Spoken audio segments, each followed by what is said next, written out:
ನಮಸ್ಕಾರ, ಕನ್ನಡವನಿಗೆ ಸ್ವಾಗತ. ನಾನು ಭಾಗ್ಯನಾರಾಯಣ ಬಗೋರಪು. ಬೆಂಗಳೂರಿನ ಚಾಮರಾಜಪೇಟೆ ಏರಿಯಾದಲ್ಲಿ 3 ಹಸುಗಳ ಕೆಚ್ಚಲನ್ನು ಕೊಯ್ದಿರುವಂತಹ ಘಟನೆ ಮೊನ್ನೆ ರಾತ್ರಿ ನಡೆಯಿತು. ನಿನ್ನೆ ಪೂರ್ತಿ ಅದು ಚರ್ಚೆಯಲ್ಲಿತ್ತು, ವಿವಾದ ಇತ್ತು, ಹೇಳಿಕೆಗಳಿತ್ತು, ಎಲ್ಲವೂ ಇತ್ತು. ಮೊದಲಿಗೆ ಆ ಕೃತ್ಯ ಬಹಳ ಅಮಾನವೀಯ. ಒಂದು ಪ್ರಾಣಿಯನ್ನು ವಿನಾಕಾರಣ ಹಿಂಸೆ ಮಾಡುವಂತಹದ್ದು, ಅದು ಯಾವುದೇ ಪ್ರಾಣಿ ಆಗಿರಲಿ, ಅದು ಹಸು ಆಗಿದ್ರೂ ಸರಿಯೇ, ಬೇರೆ ಯಾವುದೇ ಪ್ರಾಣಿ ಆಗಿದ್ದರೂ ಸರಿಯೇ, ವಿನಾಕಾರಣ ಹಿಂಸೆ ಮಾಡೋದು ತಪ್ಪು ತಪ್ಪು ತಪ್ಪು.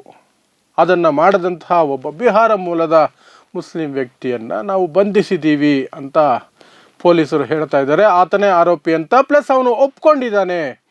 ನಾನೇ ಕುಡಿದ ಮತ್ತಿನಲ್ಲಿ ಮಧ್ಯರಾತ್ರಿ 3 ಗಂಟೆಗೆ ಈ ಕೃತ್ಯವನ್ನು ಮಾಡಿದ್ದೀನಿ, ಬೇರೆ ಯಾರೂ ನನ್ನ ಜೊತೆಯಲ್ಲಿರಲಿಲ್ಲ ಅಂತ ಹೇಳ್ಕೊಂಡಿದ್ದಾನೆ. ಅದು ಪೊಲೀಸರ ವರ್ಷನ್, ಮತ್ತು ಅದು ಆ್ಯಕ್ಚುಲಿ ಆಲ್ಮೋಸ್ಟ್ ಅದು ನಿಜ ಅಂತ ಕೂಡ ಎಲ್ರಿಗೂ ಅನಿಸ್ತಾ. ಆದರೆ ಇಲ್ಲಿ ನಾವು ನೋಡಬೇಕಾಗಿರುವಂಥದ್ದು, ಇಂತಹ ಸನ್ನಿವೇಶಗಳು ನಡೆದಾಗ, ಇಂತಹ ಘಟನೆ ನಡೆದಾಗ ನಮ್ಮ ದೇಶದಲ್ಲಿ 2014 ನಂತರ ಮೋದಿಯವರು ಅಧಿಕಾರ ವಹಿಸಿಕೊಂಡ ನಂತರ ಪ್ರಧಾನಿಯಾಗಿ ಏನಾಗ್ತಿದೆ, ಏನೇ ಘಟನೆ ನಡೆದರೆ ಅಲ್ಲಿ ಮುಸ್ಲಿಮರು ಅಪರಾಧಿ ಅಥವಾ ಆರೋಪಿ ಸ್ಥಾನದಲ್ಲಿದ್ದರೆ ಅದಕ್ಕೆ ಬೇರೆಯದೇ ಬಣ್ಣ ಬರುತ್ತೆ. ಅಥವಾ ಒಂದು ಕ್ರಿಮಿನಲ್ ಆ್ಯಕ್ಟ್ ನಡೆದ ತಕ್ಷಣವೇ ಆ ಕ್ರಿಮಿನಲ್ ಆ್ಯಕ್ಟ್ನ ಸಸ್ಪೆಕ್ಟ್, ಆರೋಪಿ ಮುಸ್ಲಿಂ ಆಗಿದ್ದರೆ ಅದು ನಾರ್ಮಲ್ ಕ್ರಿಮಿನಲ್ ಆ್ಯಕ್ಟ್ ಆಗಿರೋದಿಲ್ಲ. ದೇಶದ ವಿರುದ್ಧ, ಧರ್ಮದ ವಿರುದ್ಧ ಎಲ್ಲವೂ ಬಂದ್ಬಿಡುತ್ತೆ.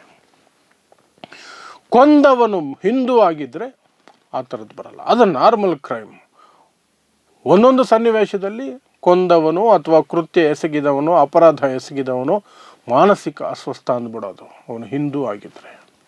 ಮುಸ್ಲಿಂ ಆಗಿದ್ದರೆ ಇದು ದೇಶದ ವಿರುದ್ಧ ಷಡ್ಯಂತ್ರ, ಹಿಂದೂಗಳ ವಿರುದ್ಧ ಷಡ್ಯಂತ್ರ, ಇಡೀ ಹಿಂದೂ ಸಮುದಾಯದ ಮೇಲೆ ದಾಳಿ. ಅದೇ ನಿನ್ನೆ ನಡೆಯಿತು. ಒಂದು ಕಡೆ ಕೆಚ್ಚಲು ಕೊಯ್ದಂತಹ ಕೈಗಳಿದ್ದರೆ, ಇನ್ನೊಂದು ಕಡೆ ಬಚ್ಚಲು ಬಾಯಿಗಳು ಸಾಕಷ್ಟು ಆಕ್ರೋಶದ ರೀತಿಯಲ್ಲಿ, ಆಕ್ರೋಶದ ಹೆಸರಿನಲ್ಲಿ ದ್ವೇಷವನ್ನು ಕಕ್ತಾ ಇತ್ತು. ಮೊದಲಿಗೆ ಆ ಘಟನೆ ಆದ ನಂತರ ಬಂದಂತಹ ಹೇಳಿಕೆಗಳನ್ನು ನೋಡೋದಾದರೆ, ಆರ್ ಅಶೋಕ್ ದಿಢೀರಂತ ಅಲ್ಲಿಗೆ ಹೋಗಿ ಏನು ಸ್ಥಳ ಪರಿಶೀಲನೆ, ಹಸುಗಳನ್ನು ಮುಟ್ಟಿ ನೋಡಿ, ನಾವು ಕರಾಳ ಸಂಕ್ರಾಂತಿ ಆಚರಿಸಬೇಕಾಗುತ್ತೆ ಅಂತ ಎಚ್ಚರಿಕೆ. ಅದು ಎಂಥ ಎಚ್ಚರಿಕೆನೋ ನನಗೆ ಅರ್ಥ ಆಗಲಿಲ್ಲ. ಯಾರೋ ಕಿಡಿಗೇಡಿ ಏನೋ ಮಾಡಿದ್ದಕ್ಕೆ ಇಡೀ ಹಬ್ಬವನ್ನು ಕರಾಳ ಹಬ್ಬ ಮಾಡ್ತೀನಿ ಅಂದರೆ ಅದು ಹಿಂದೂ ವಿರೋಧಿ ಆಗೋದಿಲ್ವಾ? ಅದೆಂಥದ್ದು ಗೊತ್ತಿಲ್ಲ. ಒಟ್ಟಿನಲ್ಲಿ ಅವರಿಗೆ ರಾಜಕೀಯ ಮಾಡಬೇಕಿತ್ತು, ರಾಜಕೀಯ ಹೇಳಿಕೆ ಕೊಡಬೇಕಿತ್ತು, ಕೊಟ್ಟಿದ್ದಾಯಿತು. ಇನ್ನು ಮುತಾಲಿಕ್, ಅದು ಯಾಕೆ ಈ ವ್ಯಕ್ತಿಯ ಅಭಿಪ್ರಾಯವನ್ನು ಕೇಳ್ತಾರೋ ಯಾವುದೇ ವಿಚಾರದಲ್ಲಿ, ಇವನಿಗೂ ಈ ಸಮಾಜಕ್ಕೂ ಏನು ಸಂಬಂಧ? ಈ ಮುತಾಲಿಕ್ ಅನ್ನುವವನು ಎಂಥ ವ್ಯಕ್ತಿ, ಅವನ ಮೇಲಿರುವಂತಹ ಆರೋಪಗಳೆಂಥದ್ದು, ಅವನ ಹೇಳಿಕೆಯನ್ನು ಈ ಸಮಾಜ ಯಾಕೆ ಪರಿಗಣಿಸಬೇಕು ಗೊತ್ತಿಲ್ಲ. ಆದರೆ ಗೋಧಿ ಮಾಧ್ಯಮಗಳಿಗೆ ಏನೇ ಆದರೂ ಅವನ ಮುಂದೆ ಮೈಕ್ ಹಿಡ್ದಿಲ್ಲ ಅಂದರೆ ಇವ್ರಿಗೆ ಸಮಾಧಾನ ಆಗಲ್ಲ. ಹೋದ್ರು ಅವನ ಮುಂದೆ ಮೈಕ್ ಹಿಡಿದ್ರು, ಅವನು ಅಮಾಯಕರನ್ನು ಅರೆಸ್ಟ್ ಮಾಡಿಬಿಟ್ಟಿದ್ದಾರೆ, ಅವನ್ನೆಲ್ಲ ಮಾಡಿರೋದು, ಅದಕ್ಕಿಂತ ಒಂದು ದೊಡ್ಡ ಗುಂಪೆ ಇದೆ, ಷಡ್ಯಂತ್ರ ಇದೆ, ಎಲ್ಲ ಇದೆ, ಏನೇನೋ ಇದೆ, ಎಲ್ಲ ಹೊರಗೆ ಬರಬೇಕು ಅಂತ ಹೇಳಿಕೆ ಕೊಟ್ಟ ಮನುಷ್ಯ. ಇನ್ನು ಜಗತ್ತಿನಲ್ಲಿ ವಿಕ್ರಮ್ ಬೇತಾಳನ ಕತೆ ನಿಮಗೆ ಗೊತ್ತಿರಬೇಕು. ಸುಳ್ಳು ಹೇಳಿದ ದಿನ ನಿನ್ನ ತಲೆ ಹೊಡೆದು ಹೋಗುತ್ತೆ ಅನ್ನುವಂತಹ ಶಾಪ ಇರುತ್ತೆ. ಆದರೆ ನಮ್ಮ ಸೂಲಿಬೆಲೆಗೆ ಒಂದು ಹೊಸ ಶಾಪ ಇದೆ, ಚಕ್ರವರ್ತಿ ಸೂಲಿಬೆಲೆಗೆ. ಸತ್ಯ ಹೇಳಿದ ದಿನ ತಲೆ ಹೊಡೆದು ಹೋಗುತ್ತೆ ಅಂತ ಯಾರೋ ಹೆದರ್ಸ್ಬಿಟ್ಟಿದ್ದಾರೆ ಪಾಪ. ದಿನ ಬೆಳಗಾದರೆ ಅದೇ ಕೆಲಸ, ಸುಳ್ಳನ್ನೇ ಹೇಳಬೇಕು, ಸುಳ್ಳು ಬಿಟ್ಟು ಬೇರೆ ಏನೇ ಹೇಳಬಾರ್ದು. ಸುಳ್ಳು ಹೇಳಬೇಕು, ಆದರೆ ಸಿಕ್ಕಾಕೋಬಾರ್ದು. ಅದೊಂದು ಟ್ಯಾಲೆಂಟ್. ಯಾರೋ ಒಬ್ಬರು ಹೇಳಿದ್ರು ಹಿಂಗೆ, ಆದರೆ ಅವರು ತೀರ್ಕೊಂಡ್ಬಿಟ್ಟಿದ್ದಾರೆ ಅಂದ್ಬಿಡೋದು. ಈಗ ಅದು ಸತ್ಯನ ಸುಳ್ಳು ಅಂತ ಗೋರಿಗೆ ಅಗದು ಯಾವನ್ನ ಕೇಳೋದು, ಸತ್ತೋಗಿರೋವನ್ನ. ಆ ರೀತಿ ಬಿಸ್ಕೆಟ್ ಹಾಕಿ ತಪ್ಪಿಸ್ಕೊಂಡ್ಬಿಡೋದು. ಅಂತಹ ವ್ಯಕ್ತಿ, ಆ ವ್ಯಕ್ತಿ ಕಡೆಯಿಂದ ಕೂಡ ಬೇರೆ ರೀತಿಯಂತಹ ಮಾತು ವಿಚಿತ್ರವಾಗಿ. ಇದು ಹಿಂದೂ ಮುಸ್ಲಿಂ ನಡುವೆ ಗಲಭೆ ಸೃಷ್ಟಿ ಮಾಡೋಕ್ಕೆ ಮಾಡ್ತಾ ಇರುವಂತಹದ್ದು. ಕಾಂಗ್ರೆಸ್ ಸರ್ಕಾರ ಬಂದ ನಂತರ ಮುಸ್ಲಿಮರ ಅಪರಾಧಿ ಕೃತ್ಯಗಳು ಜಾಸ್ತಿ ಆಗ್ತಿದೆ, ಧೈರ್ಯ ಬಂದ್ಬಿಟ್ಟಿದೆ ಅವರಿಗೆ ಅಂತ. ಯಾವನೋ ಒಬ್ಬ ಕುಡುಕ ಮಧ್ಯರಾತ್ರಿಯಲ್ಲಿ ಕುಡಿದ ನಶೆಯಲ್ಲಿ ಹೋಗಿ ಹಲ್ಕ ಕೆಲಸ ಮಾಡಿದ್ದಾನೆ, ಅವನು ತಲೆ ಮೇಲೆ ಹೊಡೆದು ಅರೆಸ್ಟ್ ಮಾಡ್ಕೊಂಡು ಹೋಗಿದ್ದಾರೆ. ಆದರೆ ಅಲ್ಲ, ಇದು ಬೇರೆ. ಇವ್ರಿಗೆ ಇಡೀ ದೇಶನ ಎಳ್ಕೊಂಬರ್ಬೇಕು, ಹಿಂದೂಗಳನ್ನ ಎಳ್ಕೊಂಡು ಬರಬೇಕು, ಹಿಂದೂಗಳ ಮೇಲೆ ದೌರ್ಜನ್ಯ ಆಗ್ತಿದೆ ಅಂತ ಹೇಳಬೇಕು, ಹಿಂದೂಗಳನ್ನ ಭಯಪಡಿಸ್ಬೇಕು, ಆ ಮೂಲಕ ಬಿ ಜೆ ಪಿಗೆ ಓಟ್ ಬಂದುಬಿಡಬೇಕು ಅಷ್ಟೇ. ಇನ್ನು ಅಶ್ವಥ್ ನಾರಾಯಣ ಅವರು ಕೂಡ ಒಂದು ಭಿನ್ನ ರಾಗ, ದ್ವೇಷ ಹುಟ್ಟಿಸುವಂತಹ ವಾತಾವರಣ ಸೃಷ್ಟಿಯಾಗ್ತಿದೆ. ಯಾರ ಬಗ್ಗೆ ದ್ವೇಷ ಹುಟ್ಟಿಸ್ತಾ ಇದ್ದಾರೆ ಅನ್ನುವಂತಹ ಆಪಾದನೆ ಮಾಡ್ತಿದ್ದಾರೆ. ವಿಚಿತ್ರವಾಗಿದೆ ಇದು. ಬಿ ಜೆ ಪಿಯ ನಾಯಕ ಬೇರೆಯವರ ಮೇಲೆ ಆಪಾದನೆ ಮಾಡ್ತಿರೋದು, ದ್ವೇಷ ಬಿತ್ತೋ ಕೆಲಸ ಮಾಡ್ತಿದ್ದಾರೆ ಅಂತ. ಇದಕ್ಕಿಂತ ಜೋಕು ಇಡೀ ಜಗತ್ತಲ್ಲಿ ಇರೋದಕ್ಕೆ ಸಾಧ್ಯನೇ ಇಲ್ಲ. ದೊಡ್ಡ ಜೋಕ್ ಆ ವ್ಯಕ್ತಿದು. ಇನ್ನೂ ಒಂದಷ್ಟು ಜನ ಏನೇನೋ ಹೇಳಿಕೆಗಳನ್ನು ಕೊಟ್ಟರು, ಎಲ್ಲ ಹೇಳಿಕೆಗಳನ್ನು ಕೊಟ್ಟರು. ಇದು ಹಿಂದೂಗಳ ವಿರುದ್ಧ, ಇದು ಷಡ್ಯಂತ್ರ, ಇದರ ಹಿಂದೆ ದೊಡ್ಡ ಗುಂಪಿದೆ, ಬೇಕು ಅಂತ ಮಾಡಿರೋದು, ಹಾಗೆ ಹೀಗೆ ಎಲ್ಲ ಮಾತಾಡೋದು.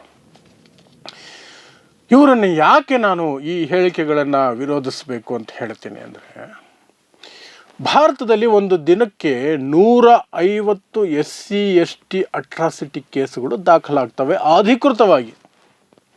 ವರ್ಷಕ್ಕೆ ಸುಮಾರು 56,000ದಿಂದ 60,000 ಕೇಸುಗಳು ದಾಖಲಾಗ್ತವೆ. ಪ್ರತಿದಿನ 150+ ಕೇಸುಗಳು ಆರಾಮಾಗಿ ದಾಖಲಾಗ್ತವೆ. ಅದೇ ರೀತಿ ಕರ್ನಾಟಕದಲ್ಲೂ ದಾಖಲಾಗ್ತವೆ. 15-16 ಕೇಸ್ ದಾಖಲಾಗ್ತವೆ. 1-2 ಘಟನೆಯಲ್ಲಿ ದಲಿತರ ಮೇಲೆ ಹಲ್ಲೆ ಆಗಿರುತ್ತೆ. ಜಾತಿ ಕಾರಣಕ್ಕೆ ನಾನು ಹೇಳ್ತಾ ಇರೋದು ಹಲ್ಲೆ ಆಗೋದು. ಸಲೂನ್ ಅಂಗಡಿಗೆ ಹೋಗಿದ್ದಕ್ಕೆ, ಕೂದಲು ಕಟ್ ಮಾಡ್ಕೊಳ್ಳೋಕೆ ಹೋಗಿದ್ದಕ್ಕೆ ಕೊಲೆ ಆಗೋದು, ದೇವಸ್ಥಾನ ಪ್ರವೇಶ ಆಗಿದ್ದಕ್ಕೆ ಹಲ್ಲೆ ಆಗೋದು, ದಂಡ ವಿಧಿಸೋದು, ಬಹಿಷ್ಕಾರ, ಹೋಟೆಲ್ಗೆ ಹೋಗಿದ್ದಕ್ಕೆ ಹಲ್ಲೆ, ಮದುವೆಯಲ್ಲಿ ಮೆರವಣಿಗೆ ಹೋಗಿದ್ದಕ್ಕೆ ಹಲ್ಲೆ, ಯಾವೆಲ್ಲ ಕಾರಣಗಳಿಗೆ ದಲಿತರ ಮೇಲೆ ಹಲ್ಲೆ, ಕೊಲೆ ಏನೇನಾಗಬೇಕು ಎಲ್ಲ ಆಗ್ತವೆ. ಇತ್ತೀಚಿನ 10-15 ದಿನಗಳಲ್ಲೇ ಸುಮಾರು ಘಟನೆಗಳು ನಮಗೆ ಎದುರಿಗೆ ಬಂದಿದೆ. ಚಿಕ್ಕಬಳ್ಳಾಪುರದಲ್ಲಿ ಏನೋ ಆಯಿತು, ತುಮಕೂರಲ್ಲಿ ಏನೋ ಆಯಿತು, ಚಳ್ಳಕೆರೆಯಲ್ಲಿ ಏನೋ ಆಯಿತು, ಈ ಕಡೆ ದೇವನಹಳ್ಳಿಯಲ್ಲಿ ಒಂದು ಘಟನೆ ಆಯಿತು ಅಂತ ಮೊನ್ನೆ ತಾನೇ ಓದಿದ್ದೀವಿ, ಒಂದು ವಾರದ ಹಿಂದೆ. ಮನುಷ್ಯರ ಮೇಲೆ ನಮ್ಮ ಜೊತೆ ಬದುಕ್ತಾ ಇರೋ ಮನುಷ್ಯರ ಮೇಲೆ ಇಷ್ಟೆಲ್ಲ ಕ್ರೌರ್ಯ ನಡೀತಿದ್ರು ಸಹ ನಿನ್ನೆ ಹಸುವಿನ ಬಗ್ಗೆ ಮಾತಾಡಿದ್ರಲ್ಲ ಇಷ್ಟೂ ಜನ, ಒಬ್ಬ ಒಂದು ಹೇಳಿಕೆ ಕೊಡಲ್ಲ,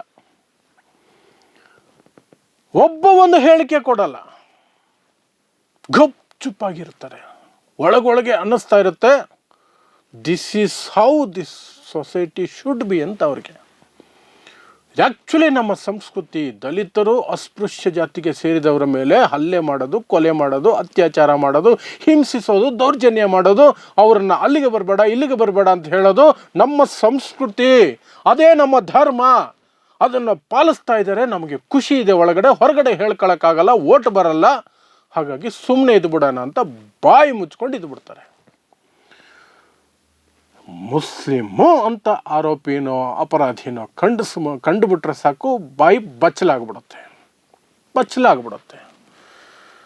ದಲಿತರ ಮೇಲೆ ನಡೆಯೋ ಯಾವ ಏನು ದೌರ್ಜನ್ಯದ ವಿರುದ್ಧನೋ, ಈ ಕೊಲೆ ವಿರುದ್ಧನೋ ತುಟಿ ಬಿಚ್ಚಲ್ಲ. ಹೆಚ್ಚಂದರೆ ಕಾಂಗ್ರೆಸ್ ಸರ್ಕಾರನೋ ಅಥವಾ ಇನ್ಯಾವುದೋ ಸರ್ಕಾರ, BJP ಥರ ಸರ್ಕಾರ ಇದ್ದರೆ ಕಾನೂನು ಸುವ್ಯವಸ್ಥೆ ಕುಸಿದು ಹೋಗ್ಬಿಟ್ಟಿದೆ ಅಂತ ಒಂದು ಡೈಲಾಗನ್ನು ಮಾತ್ರ ಹೊಡೆದು ಬಿಡ್ತಾರೆ. ಸರ್ಕಾರನ ಅಟ್ಯಾಕ್ ಮಾಡೋದಕ್ಕೆ ಅವಕಾಶ ಮಾತ್ರ ಬಳಸ್ಕೊಳ್ತಾರೆ.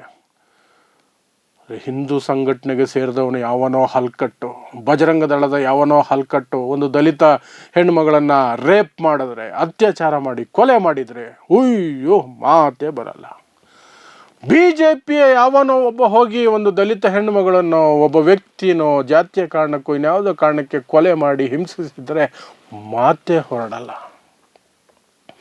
RSS ಸಂಘಟನೆಗೆ ಸೇರಿದವನು ಏನೋ ಒಂದು ಹಲ್ಕಟ್ಟು ಕೆಲಸ ಮಾಡಿದರೆ ದಲಿತರ ವಿಚಾರವಾಗಿ ಬಾಯೇ ಬರಲ್ಲ, ನಾಲ್ಗೆ ಹೊರಡಲ್ಲ. ಇದು ಹಿಪೋಕ್ರಸಿ ಅಂದರೆ ಇದು. ಒಂದು ಹಸುಗೆ ಹಾಗೆ ಮಾಡಿದ್ದು ಅಮಾನವೀಯ. ಅದನ್ನು ಮಾಡಿದವನಿಗೆ ಏನು ಶಿಕ್ಷೆ ಆಗಬೇಕು ಅದನ್ನು ಕಠಿಣ ಶಿಕ್ಷೆ ಕೊಡಬೇಕು. ಯಾರು ಮಾಡಬಾರ್ದಂಥ ಹಲ್ಕಟ್ಟು ಕೆಲಸನ. ವಿನಾಕಾರಣ ಒಂದು ಪ್ರಾಣಿಗೆ ಹಿಂಸೆ ಕೊಡೋದು ಅದು ಯಾರೂ ಒಪ್ಪತಕ್ಕಂಥ ಮಾತಲ್ಲ. ಪ್ರಾಣಿಯ ಬಗ್ಗೆ ಇವರು ಮಾತಾಡ್ತಾರಲ್ಲ, ಕರುಣೆ ತೋರಿಸ್ದಂಗೆ ಹೇಳ್ತಾರಲ್ಲ, ಅದು ಪ್ರಾಣಿಯ ಬಗ್ಗೆ ಇರುವಂತಹ ಪ್ರೀತಿ ಏನಲ್ಲ. ಹಸುವಿನ ಮೇಲೆ ಅಷ್ಟು ಪ್ರೀತಿ ಇದ್ದರೆ ಇವರಿಗೆ ಗೋಮಾಂಸ ರಫ್ತನ್ನು ಇಡೀ ದೇಶದಲ್ಲಿ ತಡೆದು ಬಿಡಲಿ ನೋಡೋಣ. ಜಗತ್ತಲ್ಲೇ ನಂಬರ್ 2 ಭಾರತ ಗೋಮಾಂಸ ಎಕ್ಸ್ಪೋರ್ಟ್ ಮಾಡೋದರಲ್ಲಿ. ಬೀಫ್ ಅಂತ ಕರೀತಾರೆ, ಕದ್ದು ಮುಚ್ಚಿ ಏನೇನು ಮಾಡ್ತಾರೆ ಅನ್ನೋದು ಎಲ್ರಿಗೂ ಗೊತ್ತು. ಕೇಳಿದ್ರೆ ಕೋಣ ಅದು ಎಮ್ಮೆ ಕತೆಗಳು ಹೊಡೆಯೋದು, ಯಾವ್ಯಾವುದು ಏನೇನು ಹೋಗುತ್ತೆ ಅನ್ನೋದು ಪರಿಶೀಲನೆ ಆಗುತ್ತೆ. ಮುಸ್ಲಿಮರ ಹೆಸರಿನಲ್ಲಿ ಫ್ಯಾಕ್ಟ್ರಿಗಳು ಇಟ್ಕೊಂಡು ಬೀಫು ಎಕ್ಸ್ಪೋರ್ಟ್ ಮಾಡೋದು. ನಿಜವಾಗ್ಲೂ ಹಸುವಿನ ಮೇಲೆ ಅವರಿಗೆ ಅಷ್ಟು ಪ್ರೀತಿ ಇದ್ದಿದ್ರೆ ಇದನ್ನೆಲ್ಲ ತಡೀತಾ ಇದ್ರು. ಬೀಫ್ ಅಂತ ಇದೆಯಪ್ಪ, ಅದರ ಹೆಸರಿನಲ್ಲಿ ಹಸುಗಳನ್ನ ಕೊಲ್ತಾ ಇದ್ದಾರೆ, ನಾವು ತಡಿತೀವಿ, ಯಾಕೆ ಬೇಕು ನಮ್ಗಂಥ ದುಡ್ಡು? ಅದಾಗಲ್ಲ. ಅದರಿಂದ 1000 ಕೋಟಿ ಬರುತ್ತೆ ರೀ, ಅದನ್ನು ತಡಿಯೋಕ್ಕಾಗತ್ತಾ? ತಡಿಯಲ್ಲ. ಆದರೆ ಒಂದು ಹಸುಗೇನೋ ಸಣ್ಣದಾಗಿ ಗಾಯ ಮಾಡಿಬಿಟ್ರೆ ಹಿಂದೂ ಧರ್ಮ ಅಪಾಯದಲ್ಲಿ ಬಿದ್ದುಬಿಟ್ಟಿದೆ, ಹಿಂದೂಗಳೆಲ್ಲ ಎಚ್ಚರ ಆಗಬೇಕು, ಹಿಂದೂಗಳೆಲ್ಲ ಕೆಲವು ಹಲ್ಕಟ್ಟುಗಳಂತೂ ವೆಪನ್ಸ್ ಹಿಡ್ಕೊಂಬಿಡ್ಬೇಕು, ಅಸ್ತ್ರಗಳು ತಗೊಂಬಿಡಬೇಕು, ತ್ರಿಶೂಲ ತಗೊಂಬಿಡ್ಬೇಕು, ಖಡ್ಗ ಹಿಡಿಯೋದನ್ನು ಕಲಿಬೇಕು, ಮನೆಯಲ್ಲಿ ಅಟ್ಲೀಸ್ಟ್ ಒಂದು ಚಾಕು ಆದರೂ ಹಿಡಿಬೇಕು, ಅದನ್ನು ಬಳಸೋದನ್ನು ಕಲಿಬೇಕು, ಏನೆಲ್ಲ ಕಥೆಗಳು. ದಲಿತರ ಮೇಲೆ ಆದಾಗ ಮಾತ್ರ ನೋ ವರ್ಡ್ಸ್. ಇದು ಇವರ ಡೊಂಗಿತನ, ಇಷ್ಟೇ ಇವರ ಯೋಗ್ಯತೆ. ಅದನ್ನು ಅರ್ಥ ಮಾಡಿಕೊಂಡ್ರೆ ಸಾಕು. ಅದರಲ್ಲೂ ವಿಶೇಷವಾಗಿ ದಲಿತ ಸಮುದಾಯ ಮತ್ತು ಶೂದ್ರ ಸಮುದಾಯ ಅರ್ಥ ಮಾಡಿಕೊಂಡ್ರೆ ಸಾಕು. ಯಾರ ವಿರುದ್ಧ ಯಾಕೆ ಎತ್ತಿಕಟ್ಟುತ್ತಿದ್ದಾರೆ, ಎತ್ತಿಕಟ್ಟೋರು AC ರೂಮಲ್ಲಿ ಹೇಗೆ ಆರಾಮಾಗಿ ಮಲ್ಕೊಂಡಿರ್ತಾರೆ, ನೀವು ಹೇಗೆ ಒಂದು ಕ್ರಿಮಿನಲ್ಸ್ ಆಗಿ ಜೈಲಿಗೆ ಹೋಗ್ತಿದ್ದೀರಾ, ಇಲ್ಲ ಕೊಲೆಗಾರರಾಗ್ತಿದ್ದೀರಾ, ಅಥವಾ ನೀವೇ ಕೊಲೆ ಆಗ್ತಿದ್ದೀರಾ ಅನ್ನೋದನ್ನು ಅರ್ಥ ಮಾಡಿಕೊಂಡ್ರೆ, ನಿನ್ನೆ ಡ್ರಾಮಾ ಮಾಡಿದ್ರಲ್ಲ ಇವರು ಹಸುಗೇನೋ ಆಯಿತು ಅಂತ, ಆ ಡ್ರಾಮಾ ನಿಮಗೆ ಸ್ಪಷ್ಟವಾಗಿ ಅರ್ಥ ಆಗುತ್ತೆ. ಅವರಿಗೆ ತಕ್ಕ ಪಾಠವನ್ನು ಸಹ ಮುಂದಿನ ದಿನಗಳಲ್ಲಿ ಕಲಿಸೋದಕ್ಕೆ ನಿಮಗೆ ಮನಸ್ಸು ಬರುತ್ತೆ. ಅದನ್ನು ಅರ್ಥ ಮಾಡ್ಕೊಳ್ಳಿ ಅಷ್ಟೇ. ಅದಕ್ಕಾಗೇ ನಾನು ಇಷ್ಟೆಲ್ಲ ಹೇಳಿದ್ದು. ನೋಡ್ತಾ ಇರಿ ಸಮಾಜಕ್ಕಾಗಿ ಕನ್ನಡ 1 ನ್ಯೂಸ್. ನಮಸ್ಕಾರ.